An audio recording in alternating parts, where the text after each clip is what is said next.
¿Qué tal? Buen día, un nuevo episodio de Raíz Firme. Hoy me siento realmente emocionada. El tema que vamos a tratar hoy realmente es un tema muy potente, muy especial.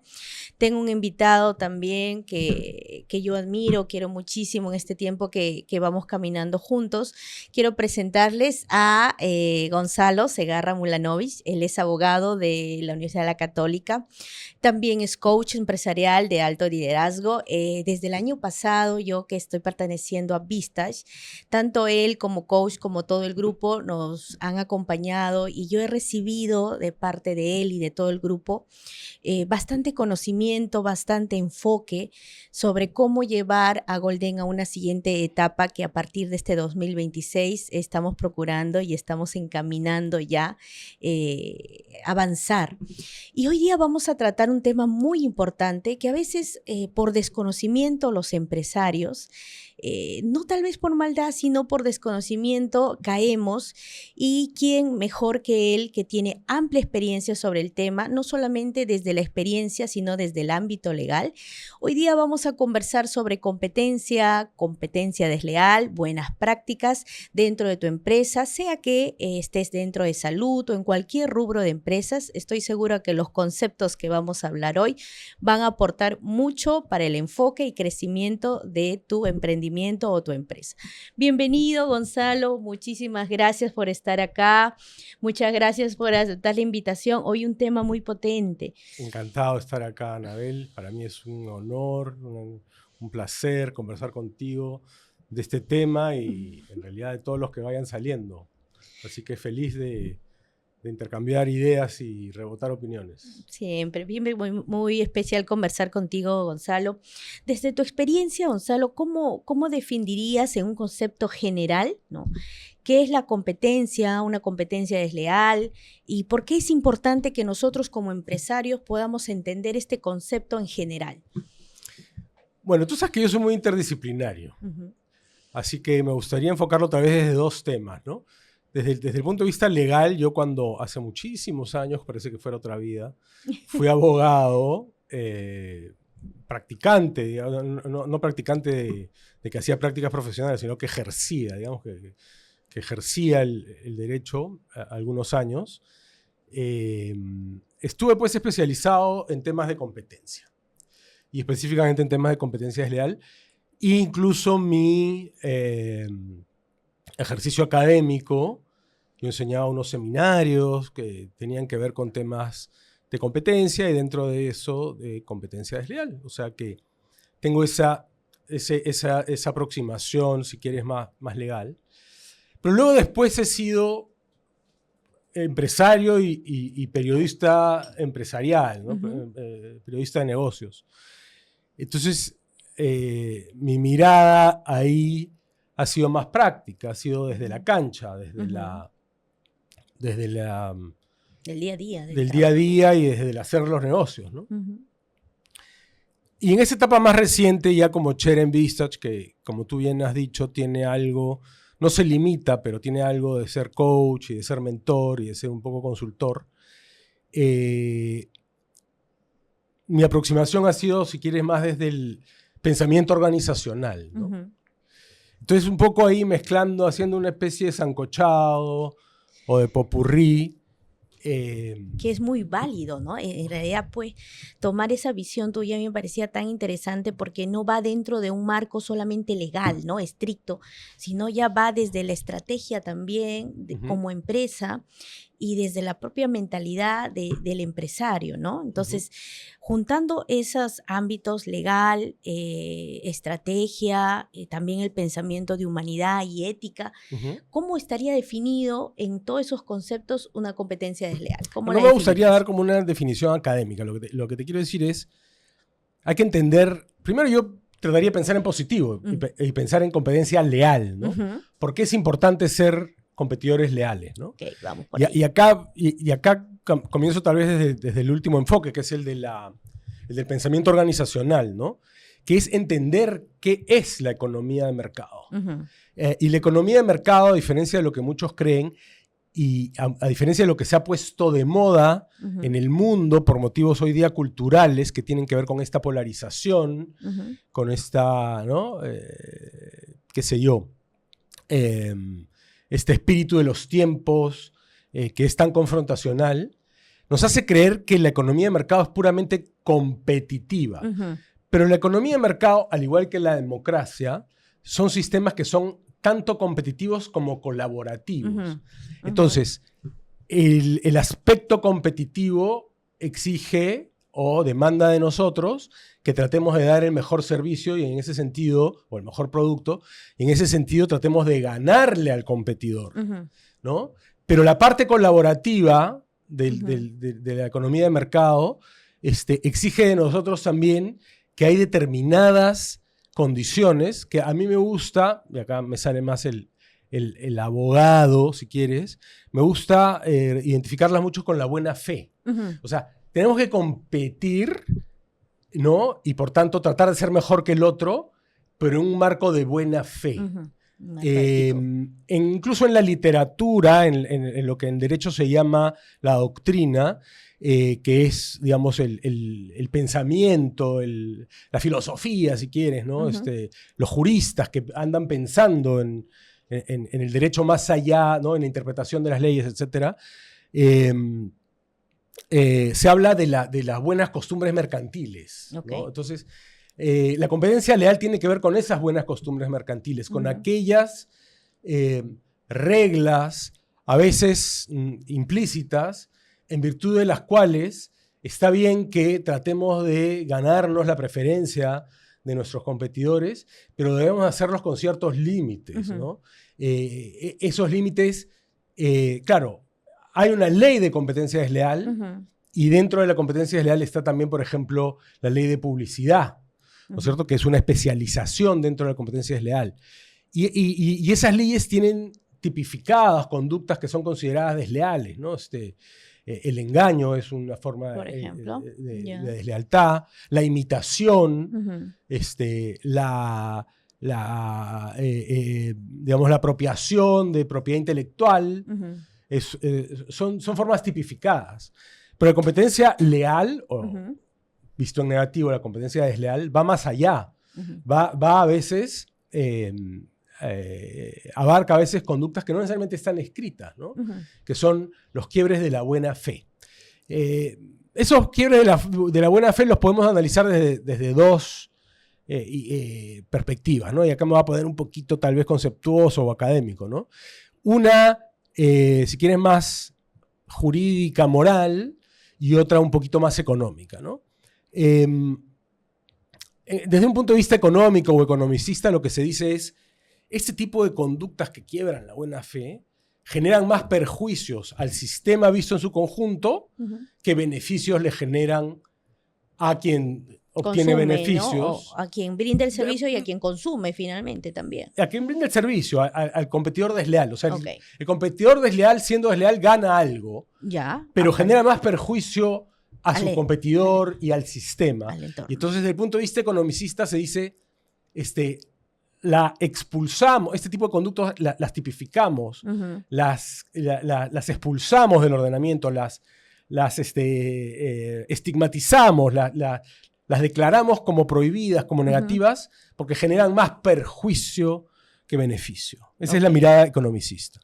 La mirada un poquito más moralista, jurídica, es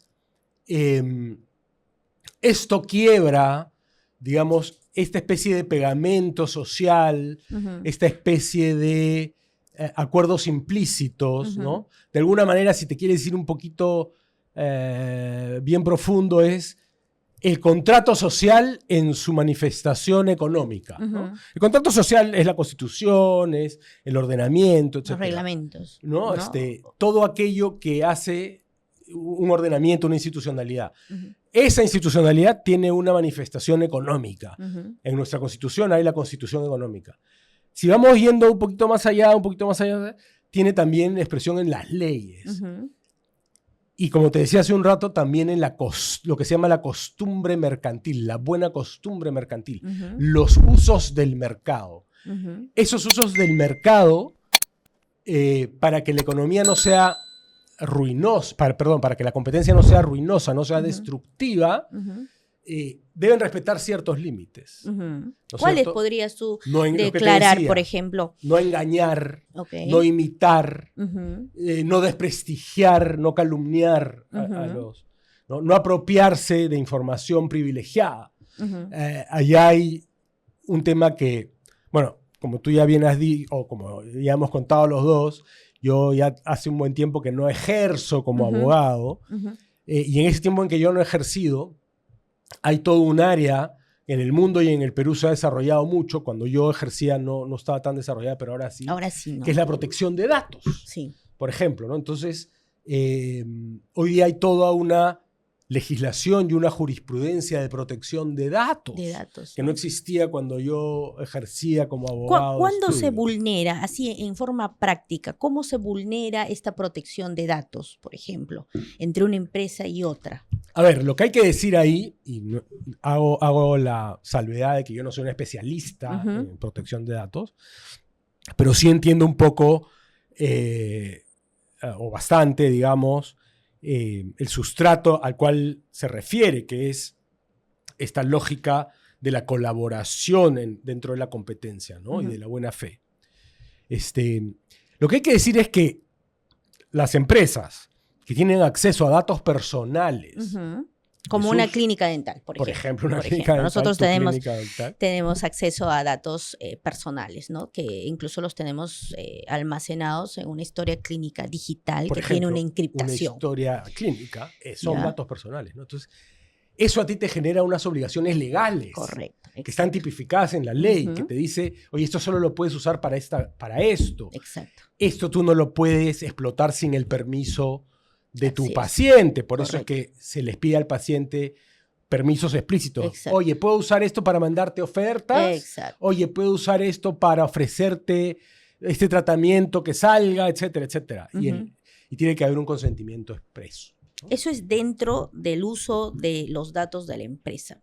Sí. Pero, ¿qué pasa si estos datos, por ejemplo, se filtran? Y esto para muchas empresas, no solo una clínica, por ejemplo, pueden haber servicios hoteleros, pueden haber servicios que implican datos. La empresa los tiene resguardados, pero por ahí algún trabajador las saca y las lleva a la competencia. Hay la actitud y el tema de legalidad dentro del trabajador y dentro de la competencia que la utiliza. ¿Cómo es esa visión del marco legal, económico, estratégico, hasta ético, ¿no? De acuerdo. A ver, una primera cosa, como te digo, yo no conozco al detalle la ley porque no ejerzo. Lo que te puedo decir es, además de lo que te dije hace un ratito, que hay unas obligaciones legales de la empresa con los, en este caso pacientes, pero con los clientes cuyos datos maneja, yo te diría que además de eso hay unos deberes fiduciarios, ¿no? ¿Qué son deberes fiduciarios? Son deberes de buena fe, ¿no? De confianza y lealtad, eso quiere decir fiduciario, que no necesariamente tienen que estar tipificados en la ley, pero que te generan a ti ciertas obligaciones frente a esa persona, ¿no? Entonces, más allá de que el alcance de la ley, digamos, hay un principio general del derecho, es que la atribución de responsabilidad siempre tiene que ser explícita, ¿no? Entonces, la ley te tiene que decir, bueno, es responsable la empresa, es responsable el trabajador, etc. Pero más allá de eso, hay unos deberes, como tú bien dices, éticos, que yo identifico como fiduciarios, ¿no? Entonces, claro, hay que pensarlo en un plano un poco más abstracto y decir, esta persona que te está diciendo, oye, por las razones que sea, que a ti no te competen, yo fui a pasar una noche a este hotel. O por las razones que sea, que no te tengo por qué explicar, yo te permití acceder a información ultra personalísima sobre cómo es la configuración de mi dentadura. Está claro que tú, por el solo hecho de que te divulguen eso, estás en una obligación de resguardar esa confidencialidad, ¿no es cierto? Entonces, hay un quiebre, por lo menos fiduciario, ético, si es que no explícitamente legal, cuando un trabajador filtra eso, y esa responsabilidad en derecho hay que entender que no todas las responsabilidades son iguales, ¿no? Entonces, por ejemplo, la responsabilidad penal es la más grave. Entonces, esa tiene que ser muy explícita. Para que tú a alguien le quites la libertad, tiene que ser un supuesto extremo. Entonces, incluso, por ejemplo, la carga de la prueba en penal es la más alta, ¿no? Es más allá de toda duda razonable, por ejemplo, lo que vemos en las películas típicamente, ¿no? Pero cuando la responsabilidad civil, la exigencia de la carga de la prueba es menos alta. En el derecho anglosajón es más probablemente que no, en el derecho civil. Entonces, claro, en el primer caso voy preso, en el segundo pago una indemnización. Para efectos de si pago una indemnización, es más, la prueba tiene que demostrar que es más probable que sí haya sido responsable a que no. Y luego hay otro estándar para la responsabilidad administrativa, etcétera, ¿no? Pero en todo caso, quien filtra eso, no solo quien filtra eso, tiene una responsabilidad. Quien aprovecha esa filtración. Lo primero que te iba a decir cuando me dijiste qué pasa si se filtra, y después tú lo aclaraste, es que no se filtra solo, lo filtra alguien, ¿no?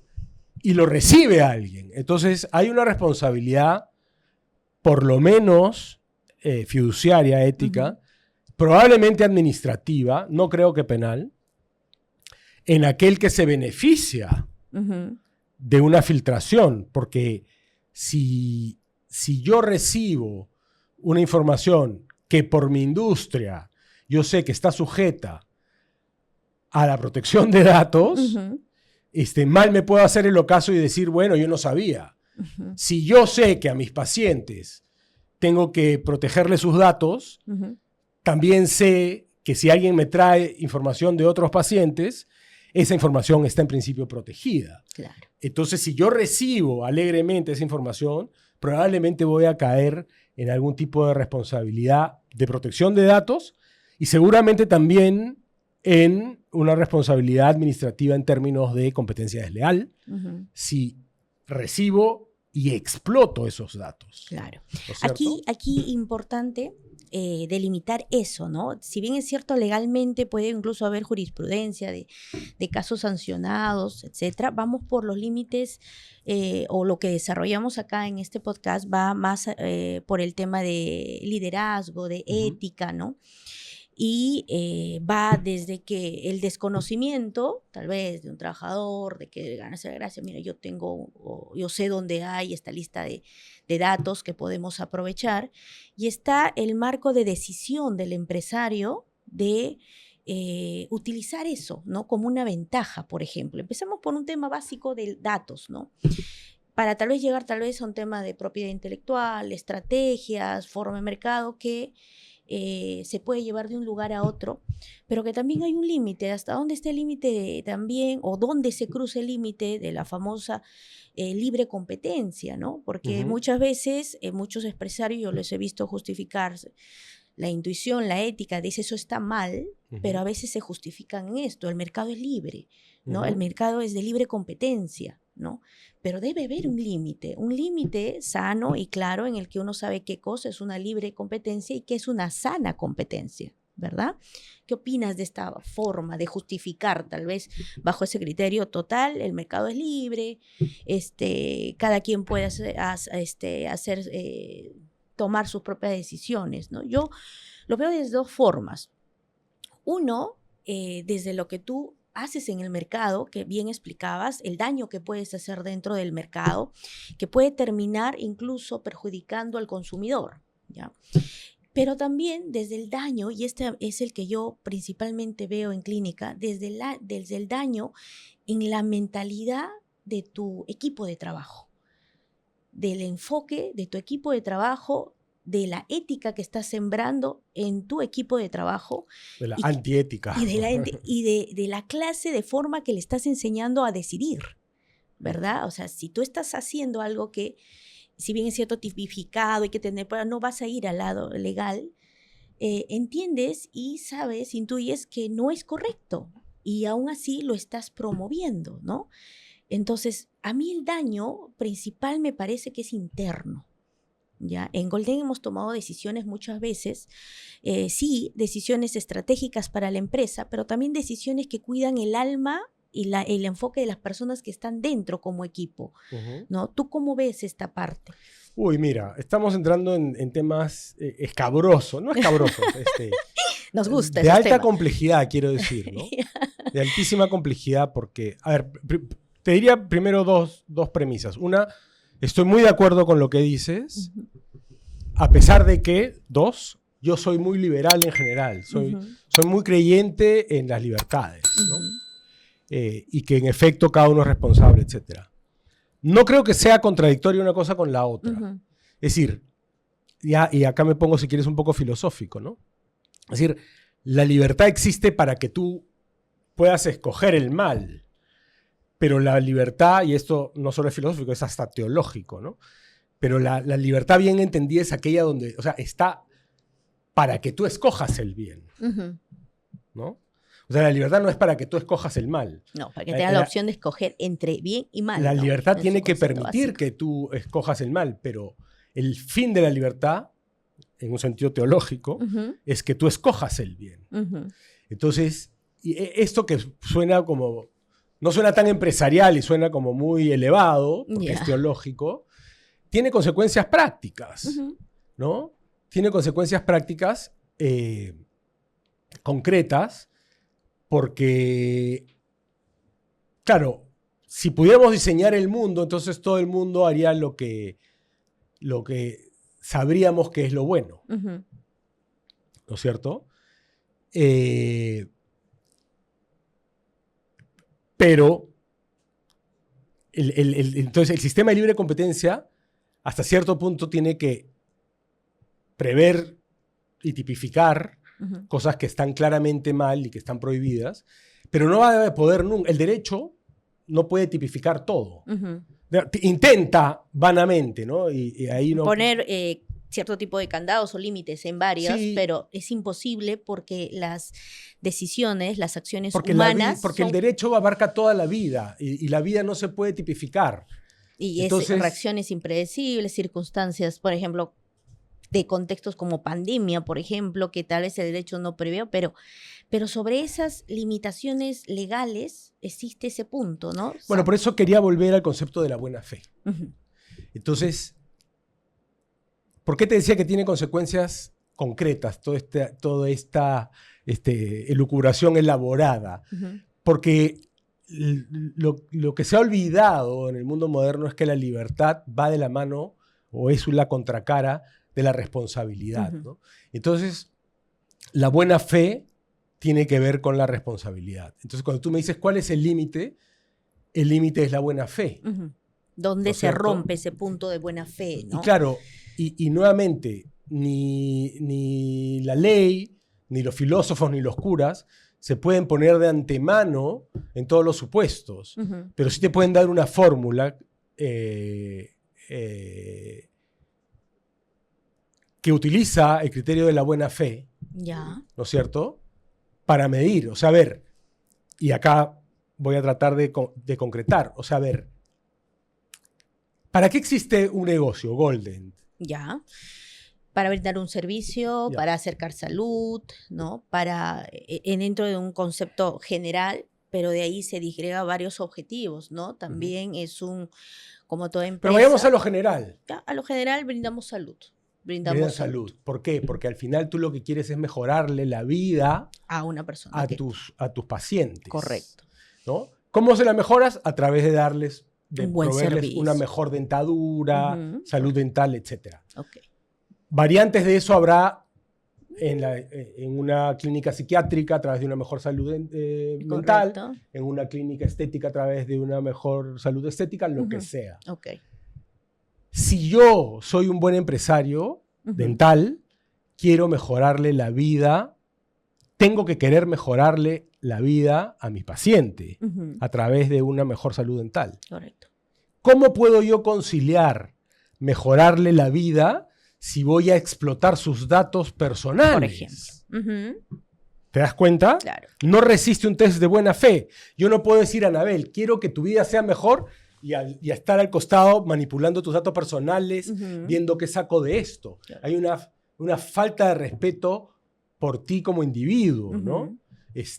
Perdona que nuevamente me ponga así un poco teórico, pero digamos, yo no soy tan kantiano, pero una de las cosas que más rescato de Kant, que es este filósofo alemán, ¿no? Del siglo XVIII, que decía, claro, lo que no puedes es usar a las personas como si fueran medios.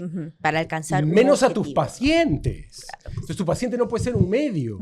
Tu paciente lo tienes que tratar como un fin en sí mismo. Entonces, si mi paciente es un fin en sí mismo, a quien yo le voy a proveer salud dental, ¿cómo podría manipular, usufructuar, explotar sus datos personales para mi beneficio? O recibirlos. No se vuelve creíble. Claro, el propósito. ¿Y por qué? Y eso también tiene que ver con los orígenes, con el ABC del capitalismo, ¿no? Adam Smith, que es el gran padre de la economía de mercado, que era un filósofo moral además, sus detractores, ¿no? Los izquierdistas, los socialistas siempre olvidan esto, pero Adam Smith era un filósofo moral, que dicen que el capitalismo es inmoral. Oye, el capitalismo nace de una reflexión moral, la reflexión moral de Adam Smith. Adam Smith dice, cuando explica la mano invisible, justamente que la mano invisible consiste en que el empresario o el comerciante, buscando su propio interés, o sea, ganar plata, termina generándole un beneficio a sus clientes, justamente porque la única manera de que le compren es que de alguna manera les mejore la vida. Que les entregue algo, ¿no? Entonces, hoy día hay una cantidad de conceptos en management que están muy de moda. Uno de ellos es la sostenibilidad. Entonces se habla de sostenibilidad para arriba y para abajo. Y yo creo que es un concepto que está muy desgastado porque debajo de sostenibilidad o bajo el concepto de la sombrilla de sostenibilidad se habla de cualquier cosa. Y la sostenibilidad no solo es un tema ecológico. La sostenibilidad es la durabilidad de un negocio, ¿no? Entonces, en la sostenibilidad muchas veces lo que hacemos es sacrificar el cortísimo plazo para asegurar el largo. Entonces, claro, yo explotando los datos personales, para seguir con el ejemplo del que hemos venido hablando. Por decir, lo que podría ser no solo datos personales, podría ser estrategias de marketing, exacto, podría ser prácticas de propiedad intelectual, etc. Eso, cualquier práctica, no digamos ilegal, pero antiética, me puede dar beneficios en el cortísimo plazo. Pero en la medida que traiciona la sostenibilidad de mi empresa, que es mejorarle la vida, el día que o sea, tu conducta como empresario desleal, digamos, resistiría la prueba ácida de que tu paciente se entere lo que estás haciendo. Ahí está, tal vez. Pero el día que tu paciente se entera que tú estás usando sus datos personales para tu beneficio, ¿con qué cara le vas a decir? Trabajo por tu salud. Claro, trabajo por tu salud, estoy para mejorarte la vida, etcétera, ¿no? Correcto. Entonces, claro, la sostenibilidad tiene que ver con, oye, claro, de repente yo puedo usar este dato personal, no se va a enterar, yo creo que no le va a generar un daño, pero no es mío, pues. El titular es él. Entonces, si no me doy el trabajo de consultarle, aunque demore más, de repente me dice no, de repente lo tengo que convencer, lo que sea, pero si no me doy ese trabajo, no estoy siendo consistente, consecuente con mi propósito, porque al final, ese es el propósito, ¿no? O sea, el propósito de una empresa al final es cómo le mejoro la vida a la gente, a mis clientes, ¿no? Por eso a mí me gusta hablar, yo tengo un articulito, una columna que publiqué una vez, se llama La empresa en busca de sentido, que es una paráfrasis de un libro que se llama El hombre en busca de sentido, de Viktor Frankl. Viktor Frankl es este psicólogo judío, discípulo de Freud, que terminó en un campo de concentración, en Auschwitz. Y él dice, escribió este libro, ¿no? En el campo de concentración. Y el libro, en su versión original, se llama El psicólogo en el campo de concentración. Después le cambian el título, en español por lo menos se llama El hombre en busca de sentido. Y él lo que dice es, quienes sobrevivimos al campo de concentración, que es el horror máximo que ha vivido la humanidad, fuimos aquellos que teníamos una razón para seguir viviendo después del campo de concentración. En mi caso, dice él, que había perdido a su familia, era este libro. Y no sé si es anécdota, porque es algo tan trágico, ¿no? él estaba escribiendo a escondidas este libro y en un momento lo pierde todo el manuscrito en el campo de concentración y comienza de nuevo de cero. Entonces su motivación era dejar el testimonio. Que eso llegue a más personas. Entonces, eso es propósito. Entonces, yo hago un paralelo entre el hombre en busca de sentido, ¿no? El empresario. Con la empresa en busca de sentido. El sentido que busca la empresa, su propósito, es cómo le mejoro la vida a los demás, con un servicio por el cual la gente esté dispuesta a pagarme y a pagarme bien, eventualmente. Exacto. ¿No es cierto? Y para eso no solo tiene que ser un buen servicio en lo inmediato, hay una serie de condiciones colaterales que tienen que ver con todo lo que hemos venido hablando. Colaborativas, éticas, fiduciarias. No me puede ver mi paciente como un aprovechador. No me puede ver como alguien que está explotando aquello que yo le estoy confiando. Imagínate un psiquiatra, por ejemplo, todo lo que un psiquiatra accede, o un psicólogo, en términos de la información privilegiada que recibe de un da la paciente. impresión que en algunos rubros fuera más y en algunos menos, pero finalmente el corte o la rotura ética es la misma, ¿no? Es la misma, sea el área de salud, sea un área de manufactura, ¿no? En realidad, lo que yo he encontrado en estos años ya trabajando es que va por un tema de desconocimiento, una parte creer pues que no pasa nada, que todos lo hacen, yo también, ¿no? También va por un tema a veces, yo a veces lo he pensado que hasta va por un tema de ociosidad, o sea, yo no quiero buscar la necesidad de mi cliente, no quiero establecer estrategia, no quiero manera, me copio. Si parece que le funciona, me copio. O si parece, si esto lo hicieron ahí, yo también me copio, ¿no? Y muchas veces eso no siempre funciona en otro contexto, ¿no? Y se pone en riesgo, ¿quién? Al usuario, ¿no? Porque no necesariamente lo que se aplica en un lado puede ser de bien en otro contexto. Entonces, ahí sí me parece un poco más delicado. Pero también siempre me he puesto a preguntar en el usuario también que se da cuenta, porque muchas veces se da cuenta de que hay un tema de competencia desleal, y la acepta, pero después termina quejándose de por qué le fue mal después en el servicio dentro del enfoque ético, porque empezó mal, ¿no? Empezó mal. Porque está escogiendo la incompetencia. A ver, claro. te redondeo la idea. Hay una dimensión que tal vez no hemos tratado hasta ahora, que es una dimensión más psicológica, emocional, ¿no? El competidor desleal es un incompetente. Okay. En el sentido... Eso está fuerte, poderoso. Claro, y tiene un problema de autoestima profunda. ¿Por qué? Porque si tú eres competente eres competente, probablemente vas a tener confianza en ti mismo, vas a tener autoestima. Correcto. El tramposo, el desleal, es el que no se cree capaz de ganar jugando limpiamente. Claro. Por Caminos tanto, cortos. Es un incompetente, por lo menos parcialmente. No es tan competente. O sea, hay un homenaje del vicio a la virtud, ¿no? Me parece que era la Rochefoucauld quien decía esto, ¿no? La hipocresía es el homenaje que rinde el vicio a la virtud. El desleal, copiando, está rindiéndole un homenaje al leal, porque el leal es competente, claro. Hace las cosas bien, entonces el otro necesita copiarse, ¿no es cierto? Robar información privilegiada o lo que sea, porque no es capaz. Entonces, claro, si tú escoges al competidor desleal, estás escogiendo al incompetente. Y no te sorprendas después del resultado. Exactamente, ¿no? Entonces, hay también, claro, esto es fácil de decir porque es una reflexión un poco profunda, conceptuosa.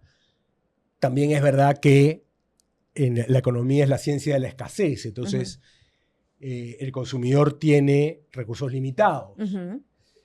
Pero en derecho a la competencia justamente hay un paradigma que es el del consumidor racional, ¿no es cierto? El consumidor tiene que ser racional y racionalidad no es, o sea, es una racionalidad mal entendida creer que lo racional es comprar lo más barato, ¿no? Porque los precios que son, es un sistema de señales. Exacto, o entonces, consecuencia.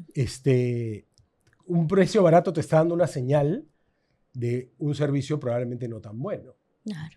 ¿No es cierto? Entonces, ok, tú compras tu cosa barata, pero no te hagas la víctima después cuando eso no cumpla unos estándares mínimos. Correcto. ¿No es cierto? Es que tal vez todavía sí el análisis de precios, de comparación, todavía sigue pensando o sigue en el concepto de que andamos mucho por el mundo, un grupo de personas pensando que el otro se quiere aprovechar de uno, ¿no? Seguro se quiere aprovechar de mí, entonces no hay un análisis de qué, del producto, del servicio, ¿no? Simplemente está la primera señal, no, se quieren aprovechar de mí.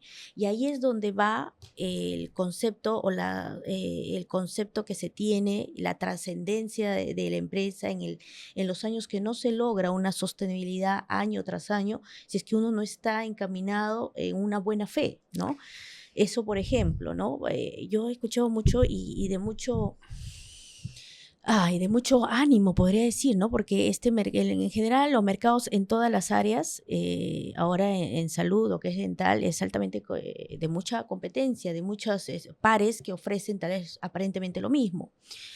Pero he recibido yo comentarios de los pacientes también muy conscientes y muy maduros en el transcurso de los años, ¿no? Yo sé que me dan acá, yo sé que me ofrecen, yo sé cómo es acá la garantía después, no solo yo, mi familia y todos, ¿no? Valoramos incluso toda la información médica o dental que tenemos aquí y cómo es la consecuencia de eso, el cuidado.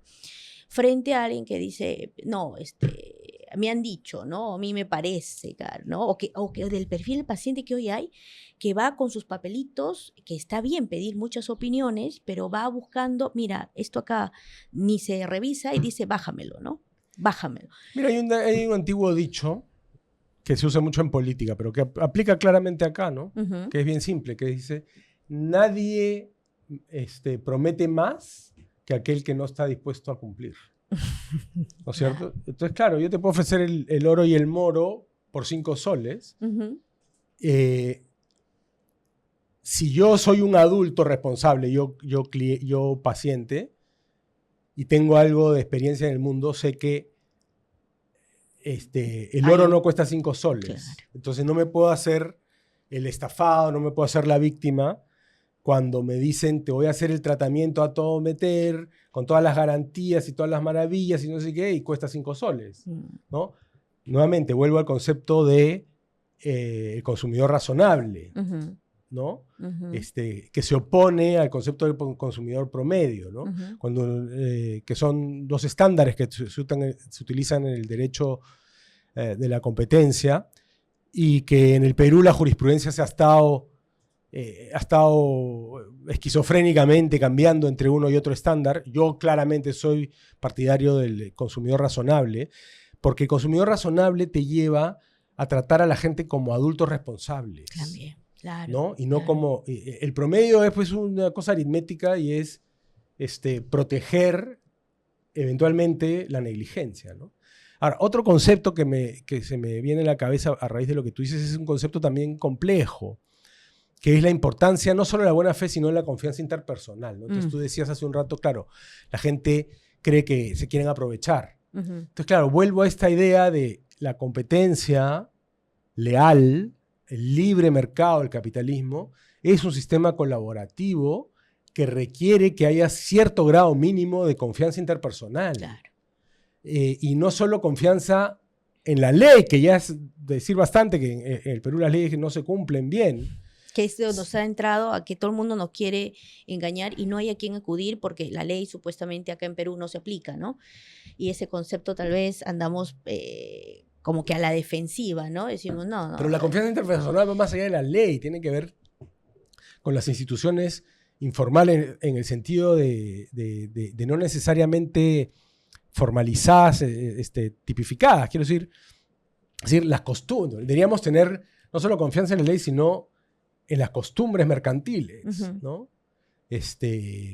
Todavía se veía algo de eso cuando yo era chico, cuando estudiaba, y se ha ido perdiendo porque todo el mundo está...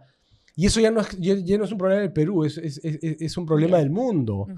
Este mundo instantáneo, el de las redes sociales, que lo que privilegia es el impulso, uh-huh.